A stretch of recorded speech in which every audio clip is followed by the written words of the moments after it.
Assalamualaikum warahmatullahi wabarakatuh. Baiklah, kami dari kelompok 4 akan mempresentasikan makalah kami tentang realisme Aristoteles dengan anggota kelompok Arif Saputra dengan NIM 46210008, Yesi Eka Putri dengan NIM 46210022, dan Satri Nurul Haida 46210020.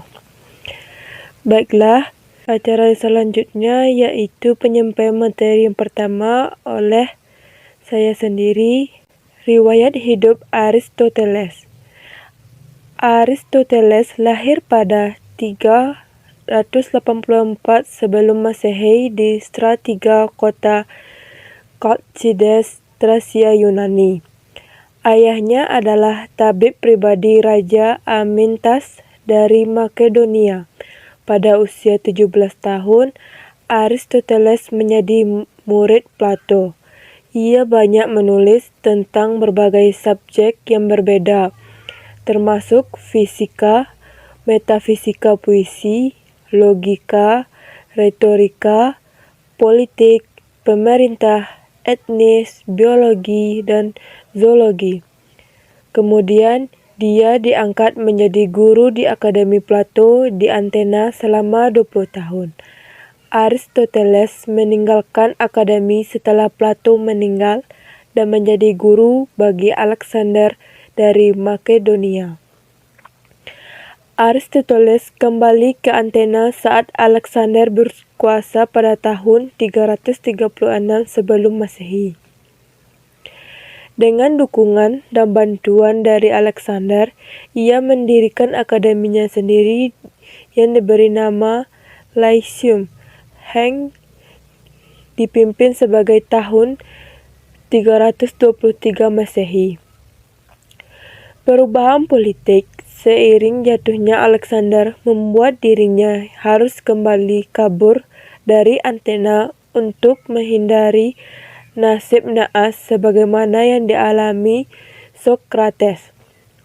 Pada tahun 322 sebelum Masehi, di Kalkis, Yunani, Aristoteles meninggal dunia. Aristoteles sangat menekankan empirisme untuk menekankan pengetahuan. Selanjutnya, ontologi dan metafisika Aristoteles. Pengertian ontologi.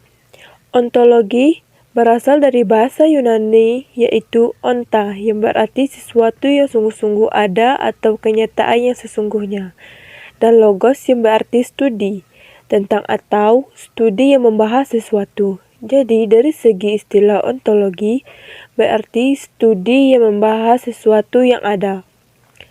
Pengertian metafisika.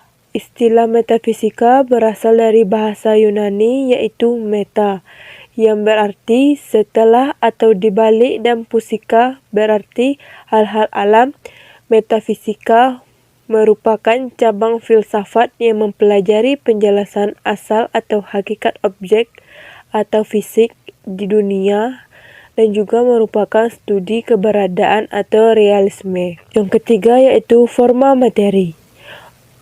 Objek forma ontologi ialah menyediakan dasar yang paling umum setiap masalah yang diberikan manusia, dunia, dan Tuhan. Titik tolak dan dasar ontologi adalah refleksi terhadap yang paling dekat adalah manusia itu sendiri dan dunianya. Objek material ontologi ialah yang ada artinya segala-galanya yang ada sebagai wujud konkret dan abstrak, indrawi dan juga tidak indrawi. Baiklah, materi selanjutnya akan dibacakan oleh Arif Saputra. Kepada Arif dipersilahkan. Teori 4 kausa. 1. Kausa materialis atau materia adalah sesuatu yang terjadi atau terbuat dari suatu hal Kausa materialis merujuk pada bahan yang menjadi unsur untuk membuat segala sesuatu. Misalnya, material bagi bangunan yaitu pasir, batu, kayu, semen, dan lain sebagainya. Kausa formalis atau forma, dari segala sesuatu. Forma merujuk struktur atau hakikat yang membuat materi berbeda dari materi lainnya. Misalnya, kayu gelondongan dapat dibuat menjadi beberapa barang karena formanya, seperti kursi kayu. Kausa efisiensi atau penggerak, sesuatu dari mana perubahan dan gerak dari segala sesuatu yang berasal. Misalnya, tukang adalah yang membuat meja, membuat kursi, atau membuat lemari, dan sebagainya. Kausa finalis, bertujuan dari aksi merupakan sesuatu untuk apa atau fungsinya apa dari setiap hal yang dibuat. Aristoteles mengatakan bahwa kausa finalis merupakan kebaikan dari setiap hal, misalnya kursi dibuat untuk duduk.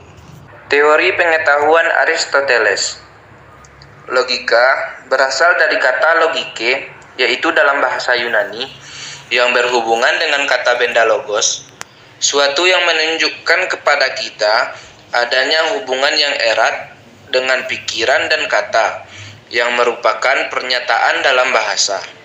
Jadi, secara etimologi, logika adalah ilmu yang mempelajari pikiran melalui bahasa. Logika juga bisa dikatakan penarikan kesimpulan dari apa yang dianggap benar dari suatu proses penalaran. Logika adalah asas-asas yang menentukan pemikiran yang lurus, tepat, dan sehat. Agar dapat berpikiran lurus, tepat, dan sehat, menyelidiki, merumuskan, serta menerapkan hukum-hukum yang harus ditepati. Logika itu adalah secara berpikir manusia yang disusun berdasarkan pola tertentu. Berpikir adalah objek material bagi logika. Berpikir di sini adalah kegiatan pikiran akal budi manusia. Dengan berpikir, manusia mengerjakan pengetahuan yang telah diperolehnya. Namun, Aristoteles belum memakai nama logika. Aristoteles memakai istilah analika dan dialeka. Analika untuk menyelidiki mengenai argumentasi yang bertitik tolak dari putus-putusan yang benar, sedangkan dialektika untuk menyelidiki mengenai argumentasi yang bertitik tolak hipotesis atau putusan yang tidak pasti kebenarannya. Logika Aristoteles, penggolongan suatu pengertian sangat diperlukan, sebab pemahaman dengan kategori akan membantu seseorang untuk dapat merumuskan pemikirannya secara logis. Bagi Aristoteles, kategori adalah seperangkat pernyataan yang mampu mengklasifikasikan semua pernyataan lainnya. Kategori pokoknya adalah substansi, dan 9 yang lainnya disebut sebagai aksidensi. Deduksi adalah cara berpikir di mana dari pernyataan yang bersifat umum ditarik kesimpulan yang bersifat khusus. Selain itu, metode deduksi ialah cara penanganan terhadap suatu objek tertentu dengan jalan menarik kesimpulan mengenai hal-hal yang bersifat umum. Logika deduktif adalah suatu ragam logika yang mempelajari asas-asas penalaran yang bersifat deduktif, yakni suatu penalaran yang menurunkan suatu kesimpulan sebagai kemestian dari pangkal pikirannya sehingga bersifat betul menurut bentuk saja. Logika deduktif membicarakan cara-cara untuk menyampaikan kesimpulan-kesimpulan bila lebih dahulu telah diajukan pertanyaan-pertanyaan mengenai semua atau sejumlah ini di antara suatu kelompok barang sesuatu. Kesimpulan yang sah pada suatu penalaran deduktif selalu merupakan akibat yang bersifat keharusan dari pernyataan-pernyataan yang lebih dahulu diajukan. Baiklah, materi yang terakhir akan dibacakan oleh Yesi Eka Putri. Kepada Yesi, dipersilahkan. Baik, saya Yesi Eka Putri, NIM 46211022 akan menyampaikan materi tentang etika Aristoteles. Etika Aristoteles terbagi menjadi 3. Yang pertama, etika eudaimonisme adalah pandangan hidup yang menganggap kebahagiaan sebagai tujuan utama manusia hidup. Ketika seseorang memiliki kebahagiaan, tidak hanya akan merasakan baik, namun juga akan melakukan tindakan yang baik juga, dan mengembangkan kebaikan itu ke semua aspek kehidupan. Yang kedua yaitu praksis, merupakan wilayah tindakan etis yang sebenarnya. Praksis tidak sama dengan praktek atau kesibukan praktis yang membutuhkan keterampilan dengan sikap cekatan dengan segala macam kegiatan. Dalam filsafat Yunani dan khususnya Aristoteles, kata praksis mempunyai arti yang persis dan khas. Aristoteles membedakan antara praksis, tindakan, dan poiesis, perbuatan. Menurut Aristoteles, bertindak tidak sama dengan membuat. Poiesis adalah perbuatan demi satu hasil di luar perbuatan itu sendiri, misalnya membangun untuk memperoleh rumah. 3 yaitu etika keutamaan. Etika keutamaan adalah salah satu tradisi pemikiran filsafat moral. Keutamaan telah dipikirkan sejak zaman Yunani kuno hingga abad pertengahan. Lalu keutamaan termasuk bahasan teori etika yang tertua dan klasik. Akan tetapi, etika keutamaan mulai ditinggalkan di zaman modern dan beralih ke teori etika yang lain. Keutamaan adalah disposisi watak yang telah diperoleh seseorang dan memungkinkan dia untuk bertingkah laku baik secara moral. Baiklah, demikianlah hasil presentasi kami. Kami mengucapkan terima kasih. Assalamualaikum warahmatullahi wabarakatuh.